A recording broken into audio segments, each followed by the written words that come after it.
En gino marane riyo makare nyakwara mgajwang' machiegni choroni mar oimore tarik 15 dwe mar abiriyo kanario 24 mathoth osetimore e pacho kod odiochieng' ma kawuono miyo waikore e yo makare mar kelo nigi achiel kachiel koa e studio man Nairobi kae ka bende warwako pachi e chenro ni kaka pile wantiere lai mar ote machuok 2-3-6 ka bende nyalo yudowa e mbui Ramogi TV Kenya, YouTube Ramogi TV KE, mbui mar X kachiel Ramogi TV kacha e mbui mar Facebook. Tuto warwako e pachi nyakwara mgajwang'. Mokwongo wachao gi mago mwami opek.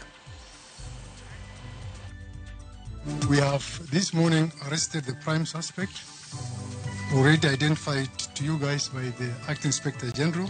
Obila omako achich maitudo gi nek mar ji maringregi oyudi e taka Makwari.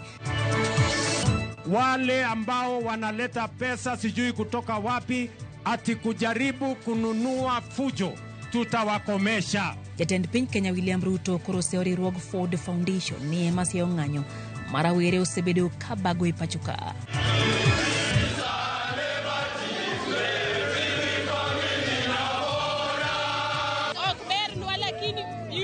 Yuak kendo giwuok oko mar yudo ne family mar Denzel haki margi. And one tell the government that we will not take it lightly. Rawere makarachwonyo otimo rapar ne Denzel ma en achiel kuom rawere manyocha ong'anyo nyaka e od bura to gikone okwany ka otho.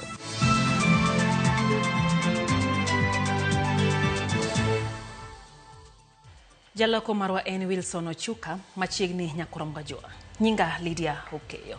Obila mago kwach kich wacho ni gisemako achich mitudo kod nek makoch mokelo yudo ringre ji e kar puko taka Makware. Ogai mar kwach kich Mohamed Amin olero ni achich Collins Jumaisi Kalusha ne okwongo nego min ode higa mar 2022 kapok onego wakeni mamoko makwan giduto koro romo 42.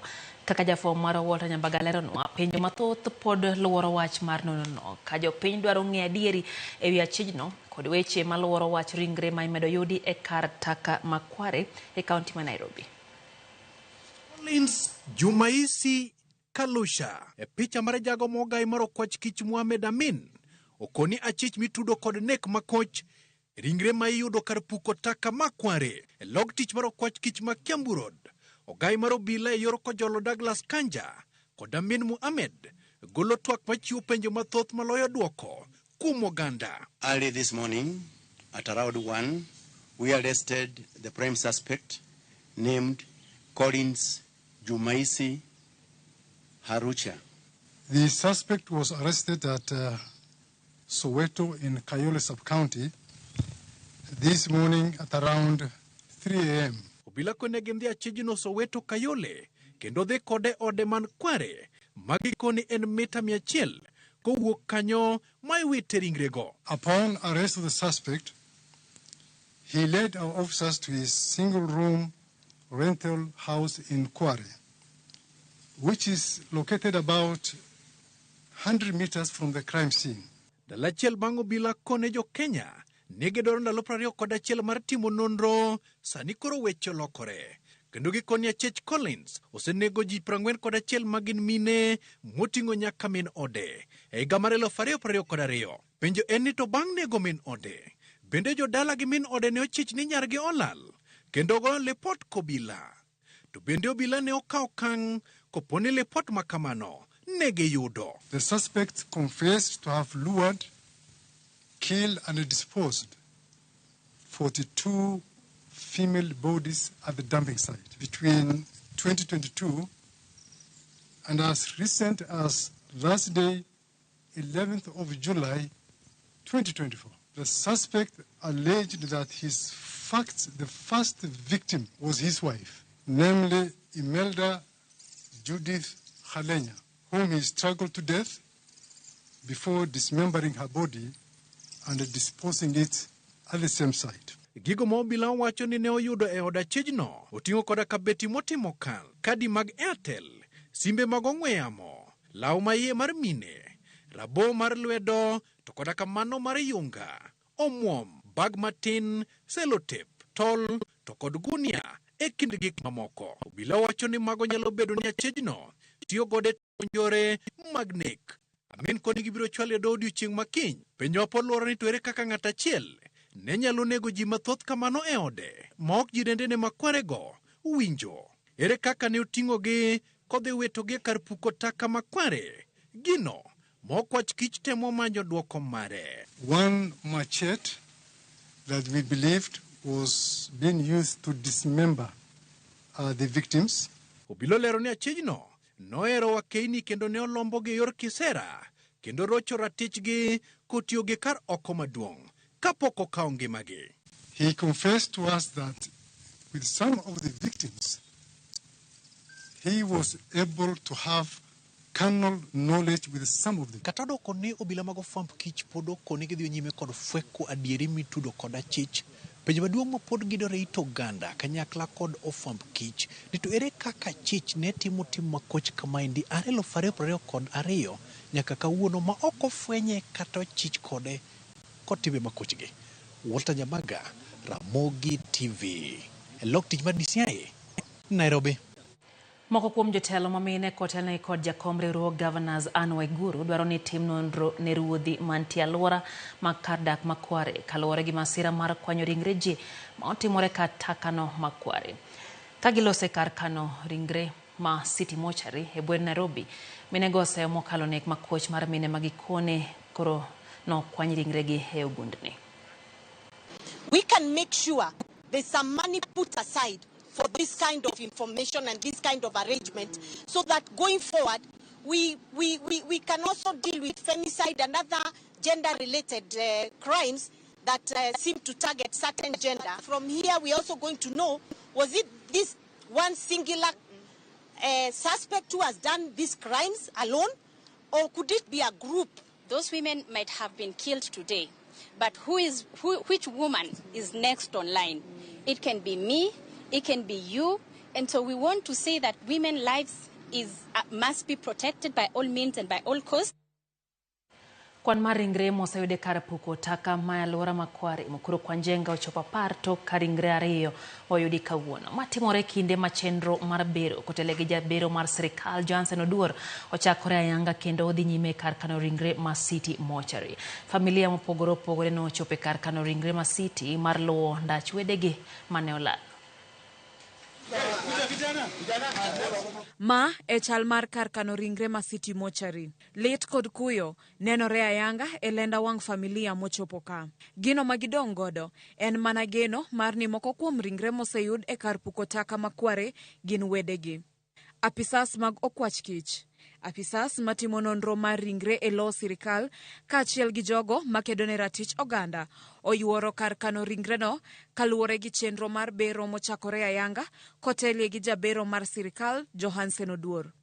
Familia adek moting'o mano mar Josephine Mulongo manyocha ochiwo ripot ne obila ni oyudo lek ni nyamin-gi nie kar puko taka Makware Mukuru Kwanjanga en achiel kuom familia ma ochopo e kar kano ringre ma City kod anyuola mare. Familia machielo mabende nochopo e kar kano ringre no mar manyo nyathigi en mano mar Rose Atieno. Giwacho ni Rose ma jahigni 23 nolal tarik 22 dwe mar auchiel tok wuok dala kendo ne gichiwo lipot e send obila Makware. Kano wadok ka polis kendo chako nyiswa ni koro gimondo watim, koro wadhi range hospitals kod mortuary. Koro nakawo time na chieng' moro ma nadhi abiro achako gi City Mortuary. Adhi Kenyatta Mortuary, adhi Mbagathi, adhi nyaka Mama Lucy. Nakawo one day, whole day ma shughulika kondego. Ne okwano wang'e. Achakre chieng' na agocho ne koro kwa winjire. Agocho ne simbe ok donje. Koro kanye machich nere no ken machiegni. Anyuola mar Rose Abuga ma jahigni 24 mabende nolal tarik 23 dwe mar auchiel nochopo mar manyo ringre mare tok lal mare kanowuok mar dhi manyo tich. Posa kanowuok ne dhi manyo tich pok oduogo nyaka sani. Koro kuma nodhiye bende dhiero wanono wasemanye kamoro amora tunge piny were anyuola kod osiepe bende manye. Koro wadwa ng'eyo ka wanyalo yude ka mondo chuny obed gi kwe. Kech chunji chandre koni gi koni mondo dwa ng'eyo ni to Rose ngima koso Rose nosetho. Ka giloso, familia giduto ochwalo ywak achiel ne sirikal mar mondo oket arita makare ne oganda jo Kenya duto kendo kaw okang' mager ne ng'ata moyud gi ketho. sirkal onego bed ni keto arita makare ne ng'ato ang'ata kamoro amora ma entie. Mok onego bed ni cases aina gi wawinjo. Sirkal ema rito jopiny to gi mwandugi. Koro gini en e lwet sirkal mondo ong'e ni wiki ma kamagi orumo, kik chak timre kendo. Mondo jok notimo njore machalo kama, mondo manygi, mondo makgi, mondo oketgi kama owinjore. Nikech ka gimedo dhi mbele kama to ji medo bedo gi luoro. Nyaka sani, kwan ringre ma oseyud e taka makware osechopo 10 ka fuoni 12 mag dhano bende oseyudi kendo nie kar kano ringreno Masiti. Dema apisas mago kwach kich dhi nyime gi timo nonro e wi nek makama, familia mawuok e alwora makware mayudore Mukuru kwa Njenga ochopo e kar kano ringre Masiti Mochari odiochieng' makawuono ka geno margi en fwenyo moko kuom ringre go eko ka dibed ni gin wedegi. Efinyakidi, Ramogi TV. Erokamano Nyaifi kuom ripodno mikelnwa yo makare. Wadhi mbele Nyakurum Gajwang'. Jatend piny Kenya William Ruto koro lieko ni nitiere riwruoge moko maya e pinje maoko ma osebedo ka chiwo omenda mag siro ng'anyo ma osebed ka itimo gi rawere thur kaka koro singo kaonegi okang' mager mar chik. Ruto ne wuoyo kaunti ma Nakuru kama olieko e nying riwruok moro motisi ni Ford Foundation na kaka mano mabede koro siro ng'anyo mosebedo ka dhi mbele thur kae. Elimbe mare kaunti ma Nakuru, jatend piny Kenya William Ruto lieko ne riwruok moro motisi ni Ford Foundation ma osebedo ka chwalo omenda ne rawere mar jiwo ng'anyo ma osebedo ka timore pacho ka. Ogolo negi siem ni gichung tim makamano to kao kamano ibiro kao negi okang' mager mar chik. Wale ambao wana sponsor hiyo violence, sisi tunawajua. And I want to call out those who are behind the anarchy in Kenya. Those who are behind the sponsoring the chaos in the Republic of Kenya, shame on them because they are sponsoring violence against our democratic nation. Mimi nataka niulize watu wa Ford Foundation watuambie hiyo pesa wanatoa ifanye fujo ndio wapate faida gani? Jatend piny bende osingo ne oganda jo Kenya ni nonro ibiro time wi nek mar oganda ma osebedi ka igolo ringregi e taka makwari mantie Mukuru kwa Njenga e kaunti ma Nairobi. Those behind the criminal activity against our children, against our daughters in Kware, all of them, the government of Kenya will make sure that they are brought to book and they are charged so that we can stop criminality in the Republic of Kenya and protect our children, our daughters, and all citizens of the Republic of Kenya. Okwayo oganda jo Kenya mondo mi othegre gi tulo kendo onyakwe kod achiel mar oganda e pacho ka bende osingo loso thuolo mag tije ne rawere ma pacho ka kokalo kuom chenro mar gedo mar udi manego gi oyweyo. Hebu kila mtu tuseme we want peace.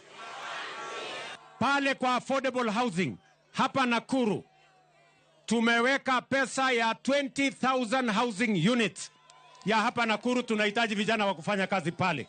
Mimi nitakuja hapa Lanet next month. Mimi nakuja hapa Lanet kuja kuanzisha manyumba 2,000 hapa Lanet, na nyinyi vijana mujipange muende kufanya hiyo kazi. Jatend piny ne wuoyo e kaunti ma Nakuru e kinde mano timo limbe te send chungo nyamburko kod chiro ma oger manyien gi sirikand kaunti ma Nakuru, limbe mano otene gi jotelo mamoko kama oting'o jalupne Rigathi Gachagua. Rawere e kar chung'od bura ma Karachuonyo e kaunti ma Homa Bay ne obago nyasi mar moko misuma mar paro japuonjre mbalariany ma JKUAT Denzel Omondi mano yud kautho e kar kware moro Juja bang' ng'anyo margi mar kwedo paro mar chik mar omenda 224. Jafwambo marwa Halle Beach nigi ler koa e kaunti ma Homa Bay.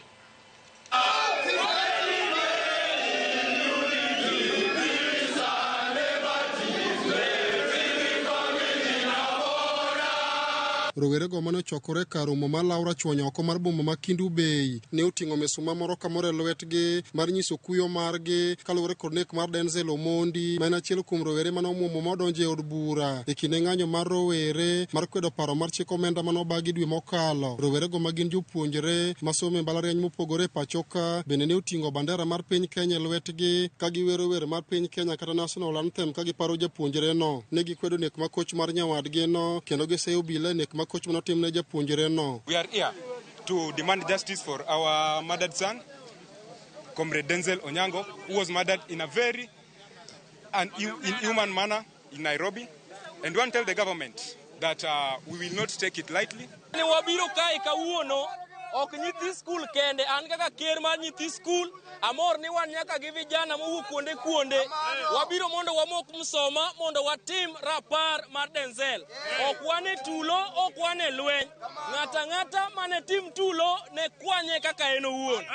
Rowerego ne okoni ng'anyo magitimo e pachoka en mar kelo lokruok e piny Kenya kendo giseyo obila kuom tiyo gi teko mathoth e kinde mag ng'anyo ma osekelo tho mag rawere mathoth e pachoka. We all know that Denzel Omondi was murdered because he stood so firm to reject the recently rejected draconian, spiteful and punitive finance bill. And we are telling the government that the family of Denzel is demanding for justice. Comrades, power! We must demand for that justice. We've come out here, we are bleeding, our hearts are bleeding because one of us was found dead in a pool. One of us was murdered in cold blood. Okber nwalakini youth yuak kendo giwuok oko mar yudo ne family mar Denzel haki margi. Geramo ok gibidok chien e chenro makoro rowere mag JNCs dhigo nyime pachoka mar kelo lokruok e piny Kenya. Jaod bura makarachuonyo Adipo Kuome manoriwore kod rowerego eko e moko misuma mar paro japuonjreno ne oseyo mokalo piny owacho kuom tho mar japuonjreno mane okoni nyocha en japuonjre ma wiye beth mokalo. Akaw thuolo ni mondo ago atim mos ahinya ruok makende ne jokarachuonyo wetega. Atim mos ahinya ruok ne George Gibensel, kijana mathin mowito ngimane. Sama okunjo no witi ngimane. I condemn. Kendo awacho niya, lit ndi mondo ng'at moro mang'ungu mabende kamoro nigi nyithindo mana kaka Mr. Onyango ma nyathine idhi iki. To kata kamano endo beduru gi chir. Cause momiyo Denzel onindo in a cause for Kenyans as a whole. Rowere mag Gen Z nochokore kar romo ma Laura Chuonyo kaendi kama ne gimoke msuma ka giparogo japuonjre Denzel Omondi mana achiel kuom rawera mane onegi e kinde ng'anyo ma rowere timo e pacho kaendi. Chenro mar iko Denzel dhi nyime ka rowere kaachiel kod famili mare kwayo ratiro nyaka ne neg wuodgi. Ali Abich, Ramogi TV, Homa Bay. Jatend piny Kenya William Ruto lieko ni chenro mar kazi mtaani koro duogo. Ruto nelose kaunti ma Nakuru kama wacho ni osechiko ite kendo winjo ywak mar jo Kenya madwaro ni mondo duoki chenro no kendo chano maneno ni ochakore juma manyien. Bani ma en chenro mane ochake gi jatend piny Kenya machon Uhuru Kenyatta to kata kamano no chunge higa mag 2022 ka sirikal manyien no wacho ni ne itiyo kode ya komwandu oganda jo Kenya. Katika kupanga ajira ya vijana. Hapa kwa hii bus park mtapata ajira. Pale kwa soko mtapata ajira. Pale kwa affordable housing hapa Nakuru tumeweka pesa ya 20,000 housing units ya hapa Nakuru. Tunahitaji vijana wa kufanya kazi pale. Mimi nitakuja hapa Lanet next month. Mimi nakuja hapa Lanet kuja kuanzisha manyumba 2,000 hapa Lanet, na nyinyi vijana mjipange muende kufanya hiyo kazi pale. Tunahitaji architect, tunahitaji plumber, tunahitaji engineer, tunahitaji electrician, tunahitaji hata watu wa mkono pale. Tuanze kujenga kupata ajira, vijana wetu waweze kusonga mbele. Vijana wa Nakuru mko tayari? Ama nyinyi ni wale wa kuchagua jembe? Si tulikubaliana kazi ni kazi? Dake na paga uchiel bang sadek marotieno chenro eno imorero kamano kumedo keto mana ka Ramogi TV kapo kwa kao yo mokwongo na singo kao mokuom pacho nyik Ramogi Juang Eriko Demo kaya chunge kanya mkago wachone en kanyo gidan fundi charana mayego wara inya kaka DCI haro kwach kich mapachoka nindo etich. Nano kanyo ka ote mar Joshua kata kie wachone kata kaero Martin Style entire kodwe chenro. Nano bende ote mar Coast Collins Omondi mano kanyo jadolo wacho kanyo ne entire kodwe chenro kata kamano dhoge momoko gik matimore pachoka wachone yani joge temo geng'o adier gi jal magi wacho ni koro gimako ni wan ka oganda jo Kenya gichich ni ntire adier moro mipando ne oganda jo Kenya. Antifical Juma wacho ni entire kodwa chenro kendo mora ahinya gi Ramogi TV wacho ni gi apodo mako dhoge en kaka ng'ato nyalo bedo kod chir mar nego dhano ma obed kod chir mar kete gunia ng'ade matindo tindo kendo witie kar taka. Owacho ni en wach marita ahinya okopar ni ng'ani en kende Oyie wach gimomiyo notimo tim makama mondo piny duto owinjie. Mano ote mar Antifical Juma. Nobede ote mar Mama Sonko Mikae Kiloki. Owacho ni gin kanyo gi wuon pari Kevin Adada. Kaito nyisa kanyo ni weche gichopo ne yo makare kata kamano wacho ni dhano oloko dhano wadgi le kata ringo kendo ng'ada yo ma oko dhi kare. Piny owacho winjo rangie gino mabede time weche machal kod ma. En ote mar Pastor George Marodi Jesus Fellowship kachiel gi Madam Vida mar Nyalkinyi Primary gin kanyo i Collins Cyrus kachiel gi Obado kachiel gi Pastor Elizabeth mar Bongo Glow Church kacho ne gimor kod chendo ne mar oimore kata kamano gin kanyo gi kuyo kabende gi chano iko Mama Jane Ochieng mabende en jaera mar Ramogi TV kinde duto no thoro yudo ote mare Kanyakorom Gajwang ibitere kare mar Ochieng tich abich wagoyo mos kendo Nyasaye mondo mi omed oyo kendo oket chunye kama okwe. Neno ote kanyo bende mano mo ora kod Jakom Gideon Midega mano nyakwar Dorka entie Kisumu County owacho ni ang'o miyo sani eka obila yuda chich to ndalo gi duto 2022 ta chich ni pok no yudi. Ochieng' Omwa kantiere Kisumu County bende nyisa kacha ni entie kodwa chendo ne kata kamano weche mawuok kuom jotelo mag arita medo mana buo oganda jo Kenya.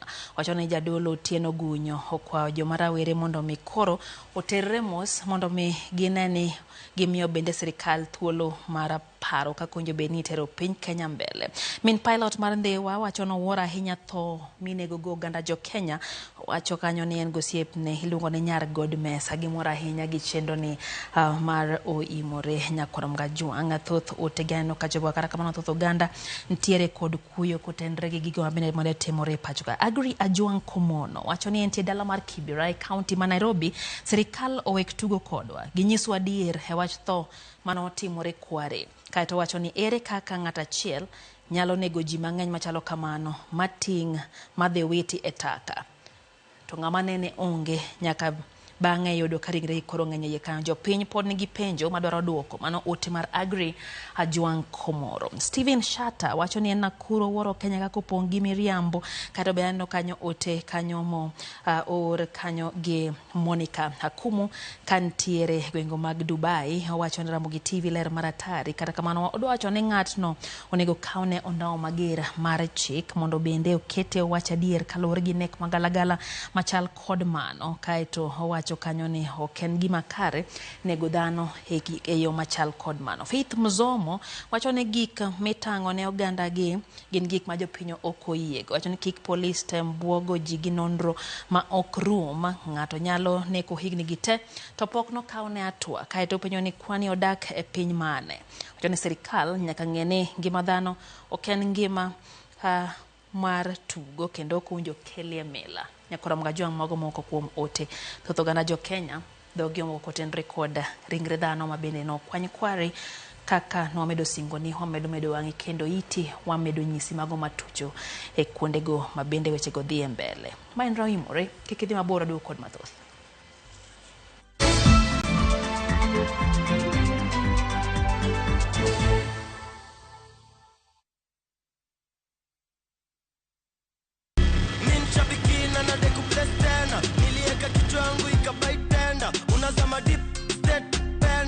Nikaingia kwa mkahawa, mimi kichwa yangu akili zangu zote ilikuwa kwa nyama choma. So si kuona bado ina run. Vile nilienda tu kukaa chini na nikarudi kwa simu, nikapata bado ina run. Nilistuka sana na nikakaa shout immediately. Vile niliona hivyo hata nyama nilikuwa nimependa, nilijaribu kutafuna iko ngumu sana. Si kukula tena hiyo nyama. Mimi ni mkulima na niko na projects. So ni kuendeleza tu ukulima yangu, project zangu. Ukichukulia ikuwe ni rahisi na ujue vile mtakaa na captain mcheze mzuri utaielewa. Lakini with the time the more unacheza the more unapata experience na unajua jinsi ya kuicheza. Aviator ya Shabiki.com inakupa the biggest multiplier in Kenya. Shinda up to 50,000 times your stake. Yani ukiweka stake ya 100 bob, ndege ipeperuke, unashinda 5 million within seconds. Na ndege pia ikifly away, Shabiki.com inakupatia 5% refund ya stake yako kila siku. Usikubali kulose. Changamkia Aviator on Shabiki.com. Not for persons under the age of 18. Shabiki.com is authorized and regulated by BCLB license number 587. We're twinning and we're winning. It's we're losing, then we're sitting. Like we said in the beginning, we're winning. New on Viusasa, the bank's sister. They are funny. They are crazy. What? This is a comical story that follows the adventures of identical twin sisters, Laverne and Chauvin Banks, as they take on the world.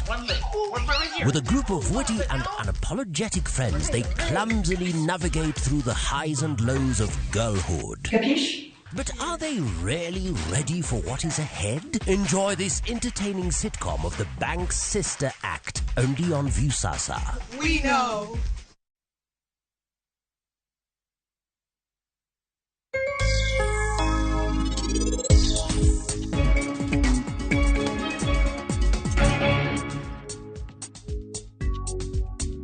Mae nyaka beda breaking news kaka dwaro.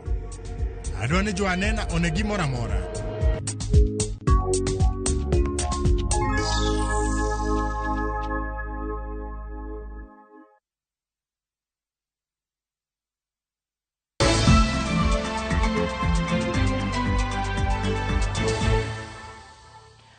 Machiegni kendo nyakwar mga jwang' wadhi mbele gi miweche manyien. Kata obedo ni nengo mar mauta ma olandi tinende oluar kipimo gi dwe mokalo, ng'uro bedo mar gima omiyo piny owacho omedo osuruno gi siling' 7 mar kongo nderni. Motesni Road Maintenance Levy osuruno omedi kowuok e siling' 18 nyaka siling' 25 kata odoko ne juma mokalo.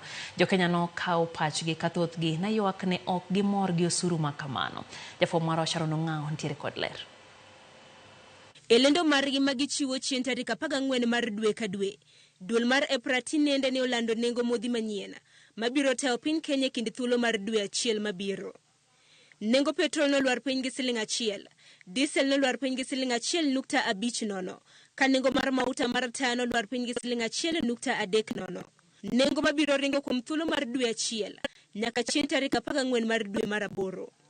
Kaluwore gi nengo manyien, jodak ma Nairobi biro nyiewo lita achiel mar petrol e nengo mar siling' 188.84. Diesel gibiro nyiewo nengo mar siling' 171.60. Ka lita mar mauta mar taya buore Nairobi ibiro nyiewo nengo mar siling' 161.75. Kata bed ni nengo modhi nolwar piny, ywak pod nitiere kaluwore gi medruok mar osuru ma jopiny osebedo ka golo mar loso goda peyni. Osuru makamano nomedre gi siling' 7 kawuok siling' 18 nyaka siling' 25. Medruok manonene kinde thuolo mar dwe mar 6 nyaka dwe mar 7. Medruok mag osuru miloso goda peyni neno kata bed ni okenge mag choko pach jopiny osebedo ka dhi nyime kor gwenge ma pacho kae. Motelo ne wuok e apisi manen jatend migawo mar peyni Kipchumba Murkomen juma mokalo nosingo mar winjo kendo keto e tim dwaro mag jopiny. In the ministry will provide leadership. We are going to think and we will come back to you with solutions that will not transfer the prices of fuel, make it higher than it is at the moment for the people of Kenya, because we have had you. The views that the people are saying we don't want it now is part of the answer. That answer that people are saying we don't want extra levy now is a good answer. Emilomeno Murkomen ne wacho ni piny Kenya nitiere gi rem mar bilion 78 mar losa peyni e hik omenda mar higa mar 2024, ka igeno ni omenda makamano dhi medore nyaka siling' bilion 315 e hik omenda mar higa mar 2028-29. Magi duto Murkomen ne owacho ni en kaluwore gi yarruok mag peyni ma pacho kae kowuok kilomita 166,451 e higa mar 2016 nyaka bor mar kilomita 239,122 gi sani. E tok mare gi od fwambo mar Citizen, jaod bura makathiani Robert Mbui oseo piny owacho kuom keto tim medruok mag osuru miloso goda peyni kata bed ni twak makamano ne ok opuodhi gi od bura mamalo. The government as constituted does not have the mandate to increase fuel levy by a whooping 7 shillings without Parliament's approval. I mean, this should have been a Gazette notice indicating that position, and should have ended up in the Committee of Delegated Legislation in the National Assembly, a committee that the Deputy Speaker chaired in the last Parliament, so that is approved by Parliament. Elimbe mare e county Nakuru, jatend piny ne osingo ne Uganda ma pacho kae ni piny owacho ochanore mar neno ni nengo modhi okoidho, komedo lero apeyni mamoko magido maggi ibichak machiegni ni. Zile barabara kama ile ya Mauche kwenda mpaka kule ambaye tulitengeneza, kama ile ya Elementaita ambaye ilifariki hapo njiani kwa sababu ya potholes. Sasa tutakuwa na pesa ya kutengeneza hiyo kwa sababu tumepanga mambo ya levy, na hiyo levy tumepanga kwa utaratibu ndio isiongeze pesa wananchi wanalipa pale kwa petroli ama kwa diesel. Osuru mosebed ka ijuogo jopiny mar loso apeyni ne oket tok chik mane okadhi e higa mar 1993 mondo ogundh godo apeyni ma pacho kae. Omenda makama osebed ka itayo gi bod mochung' ne apeyni e pacho kae chakre higa mar 1999. Sharon Ong'aw, Ramogi TV. Chenro mag wuoth ne ochoch ni Ntulele, kaunti ma Narok, bang' rawere din apaya ma Narok Bomet bang' lori moro nogo jal moro kendo nego kanyo. Jal ma owito ngimane oyangi ni ne riembo apiko e kinde mane orome kod masira makamano. Obila otemo rakore kod jopiny ka gitiyo kod iro malungo wang'. Rakruok makamano nokawo kinde kendo rocho chenro mag ohala kod wuoth mathoth e alworano. Ringre jal nochwale kar kano ringre jomotho ma Narok Referral ka gari manogwe nochwale tesend obila man Ntulele.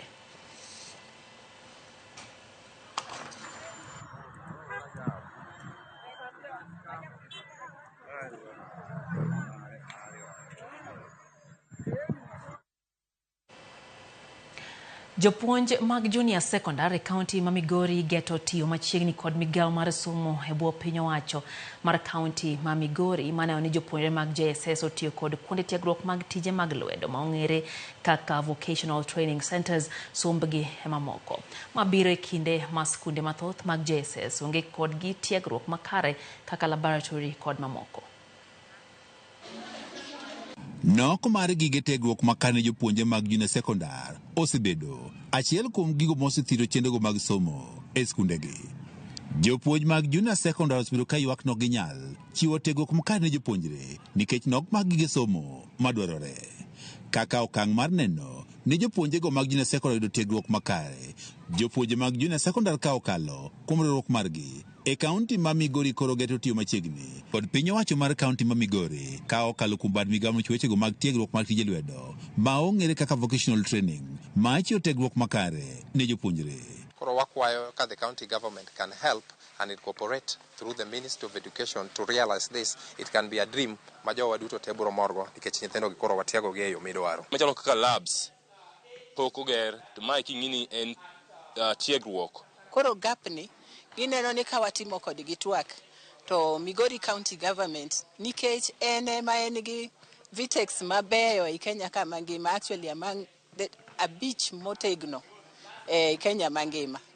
Wanyalo dhi to wa revise our policy mondo wati kodgi ka gina registered group mondo mi ka giyudo thuolo to gikelo nyithindo somo. Jopuonj mag junior secondary geto tiyo kod kuonde tiegruok mag tijego mag lwedo ma itayo kod piny owacho mag kaunti ma Migori maromo 27 e kaunti ma Migori mangima. Collins Gauria ma jatend jopuonj mag junior secondary e sub-county ma Suna West wacho ni kuonde tiegruok mag tije lwedo ma itayo kod piny owacho mag kaunti ma Migori nyalo konyogi e chiwo tiegruok ne jopuonjre. Adwa kwayo county mag government especially kama ma Migori mondo neni gi equip level mag tego rieko especially kaka dispensaries kaka TVET mondo gibed kod jogo ma jotiek moromo kaeto gibed kod facilities bende midwaro mondo nyithiwa manie level machien gi especially in grade 7 and grade 8 now matimo pre-technical courses mondo giyud that knowledge and skill those TVETs. Apisa maduong' e migao mar somo e kaunti ma Migori Ngero Sodhiambo mane wuoyo kinde mane ochopo e romo mar jopuonje mag junior secondary e sub-county ma Suna West ne wane gidhi loso chike madhi chiwo thuolo mondo jopuonjego mag junior secondary oti kod kuonde tiegruok mag lwedo ma itayo kod piny owacho mag kaunti ma Migori. Gibiro at a time ma our Department of Education sani koro loso policy mar Vitex. Omiyo ka His Excellency the Governor oseyie to wanyalo ketogi e that system mondo mi gin be gine kaka ginyalo benefit nikech gin bende gin taxpayers. Komachielo jopuonjego mag junior secondary kaunti ma Migori pod ywago midhieche mathoth ma pod thiro somo ma oting'o nok mar jopuonj, chudo matin, kaachiel kod mamoko. CBC kaka en sirikal pok obedo gi yangruok kendo nyisruok ni to en yo mane ma gibiro time godo bang' kosewuok e primary ka modhi e grade mar 10, 11 gi 12. Merging of the subject ma gitimo pok gikelonwa curriculum design gi pod onge, books mwanyalo puonjo godo pod onge, koro matin ni puonj maber man ka pod onge. Penjo maduong' ma bende jopuonj mag junior secondary penjo sani en kuonde ma jopuonjre madhi e gedo chiko dhi somo, ka wach ni nyaka sani onge ikruok makare moseketi kod piny owacho. George Juma, Ramogi TV, Migori.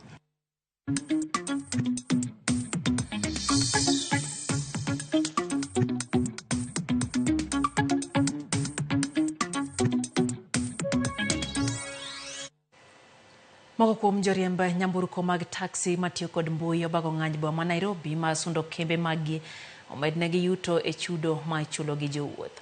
Joriembogo koni giduto girucho mbui mag kembe ma gisebedo ka gitiyo godo e manyo tich kaka achiel kuom yore mag manyo ratechgi ma gikoni ok osebed ka idewo kod jotendgi. Kembe ma derepe gi ng'anyo gin kaka Uber, Bolt, Little Cab kaachiel gi Faras. Gikoni ok gibido kitich nyaka chop winj dwachgi.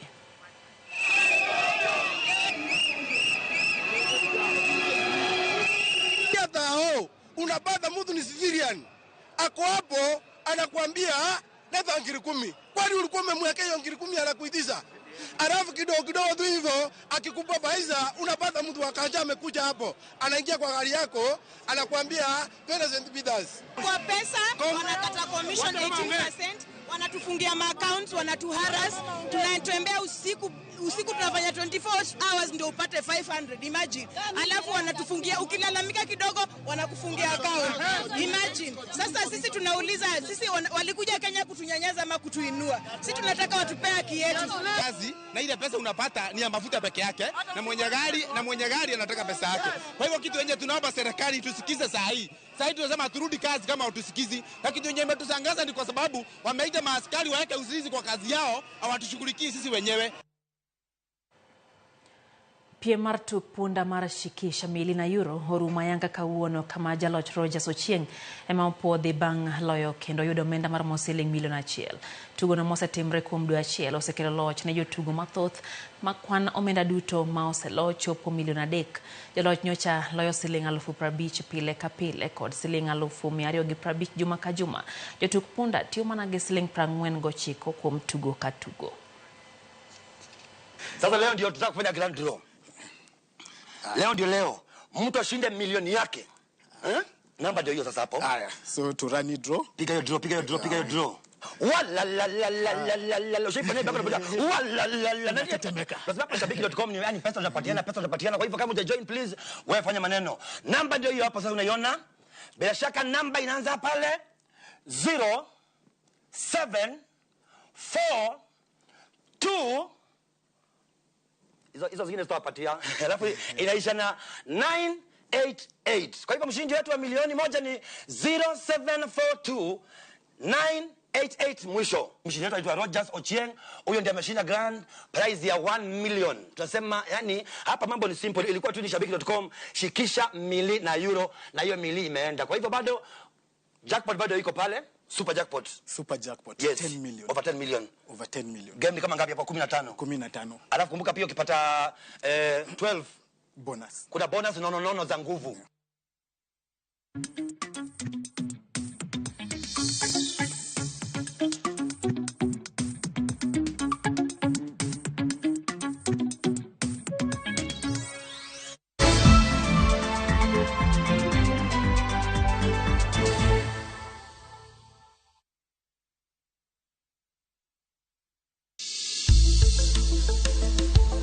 Gimawa en gima duong' moloyo. Onego beni wang'eyo kaka wadak, korka chiemo, exercise, nindo maber. Wakelo ni achiel kachiel lakteche man gi lony mararieya e weche ngima dhano. Kikwa discriminate ne joma nigi ndulume to tikwa pandgi to. Ng'eyo en teko. To kodok korka ngima mar del, bedo gi ng'eyo nyalo kelo lokruok maduong'.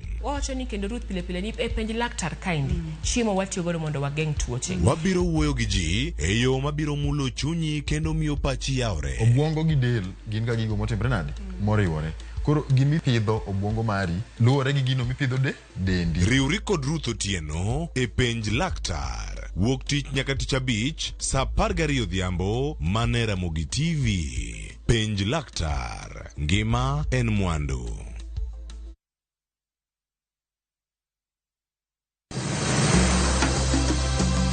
Nyakwar Ramogi, bende ing'eyo nonro mar gweng'u? Jakawine mano chako ya mulo. Kisumo en kama ne ji biro dwere ati dogo ni biro sumo. Kata mana kaka ne ochakore. Chakruok mar got Ramogi nowuok Uganda kaluwore gi kaka ne Ramogi owuotho.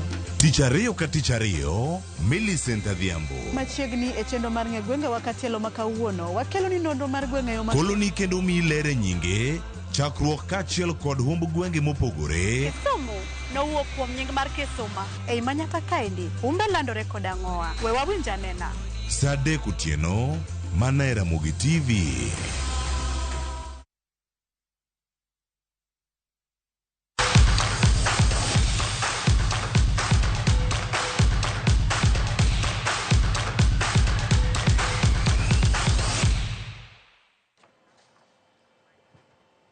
Machiegni kendo Nyakwar Mgajwang'. Piny Kenya nitiere akrekeke bang' riwruok matao tuke adhula pinje mag Afrika.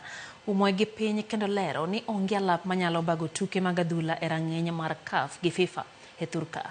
Alap ma Kasarani gi mano mar Nyayo nolor mondo otimnegi gedo, kata kamano puotho mag gi pok ne ochiw. E limbe mare mano timo odiechieng' ma kawuono e alap ma Nyayo, jagoro mong'ere migawo mar weche tuke Peter Tum olero ni geno nitiere ni bang' dwe achiel gedo ma Nyayo biro rumo kendo puoth mare ibiro tim. Nok mar pewe nopuodhi gi CAF ni biro chuno klab mar Gor Mahia gi mano mar Polis bago tukegi e pinje maoko.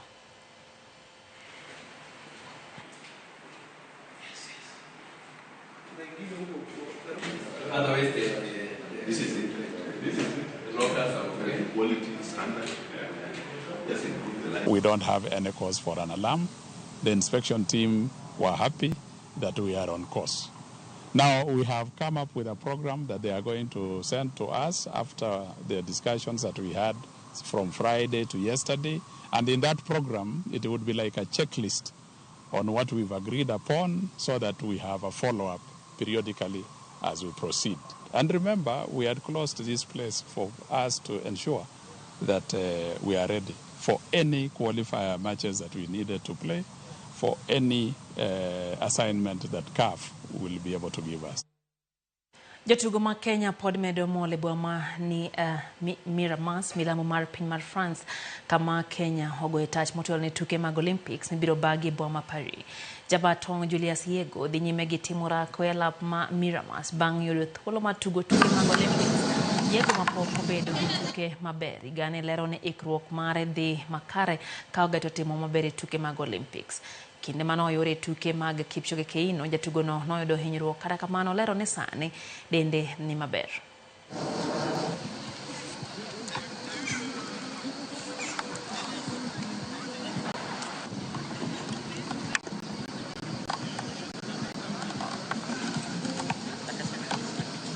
Kwangu mimi nafurahia kufanya mazoezi hapa. Tumekuja hapa wiki iliyopita na mazoezi yamekuwa mzuri, na nafurahia kwa sababu hapa kuna kila kitu ambacho unaweza kutumia kama mwanariadha, hasa katika kurushaji wa mkuki. Vitu ambazo zinahitajika, gym tunayo, kiwanja tunayo, mikuki tunayo. Sasa tu ni kupiga mazoezi na kufikiria vile nitafanya katika mashindano yatayokuja mwezi ujao. Tim mar Equity Hawks odong' mana gi ondamo achiel mar kawo kombe mar okapu lig maduong' mar Wakeni bang' loyo joloch mokalo Kenya Ports Authority tugo mar ariyo mag finals manobagi alap ma Nyayo Gymnasium. Jobengi ma Equity noloyo KPA points 66 kuom 64 e tugo mar ariyo kuom tuke abich mochane finals ka tugo mar adek ibiro bagi akaunti ya Mombasa odira mabiro. KPA noloyo kwota mokwongo points 20 kuom 16 kapok Jobengi ma Equity loyo kwota mar ariyo points 20 kuom 8 mano tero tugo yweyo ka Equity ni nyime points 36 gi 28. Bang' yweyo KPA noduogo kotegno kendo loyo kwota mar adek points 11 kuom 15 kapok gitieko gi loch kwota mogik points 15 kuom 13. Lig mar yowuoyi tim ma Nairobi City Thunder bende nitiere machiegni gi loch mar okombe bang' loyo tukgi mar ariyo kinde gi tim mar KPA. As you guys have seen, KPA being the defending champs is not an easy task. Okay? So, until the first team to win 3 games, that's when you can celebrate. So they still are in the championship. They need to win 3. We need to win 1, and they're going at home now. So it's going to be a high uphill task, but we'll work in the week to see what we can do about it. We played the first 2 quarters badly. We came back in the game in the last quarter. We tried to push. We brought some energy, some intensity. But again, the game didn't go the way we planned. So we are going back to the drawing board, and we are preparing well for the third and the fourth games. Jaloch mokale tuke mag Copa America Argentina lo kombe margi mar Copa mar 16 bang' lo tim mar Colombia gol 1-0 finals mano bagi alap ma Hard Rock Stadium hebwa Florida. Tugono mano ochakore bang' deko kuom saa 1 bang' johera mag adhula mane okonyo tiko dwaro mondo mi odonje alap no dhi nyaka dakika mano medi tok tugono ruma modhi 0-0. Kata kamano Lautaro Martinez nolo gol mar loch ne tim mar Argentina e dakika mar 112. Loch ne Argentina kelet giko tuke 28 ma tim mar Colombia oseloyo.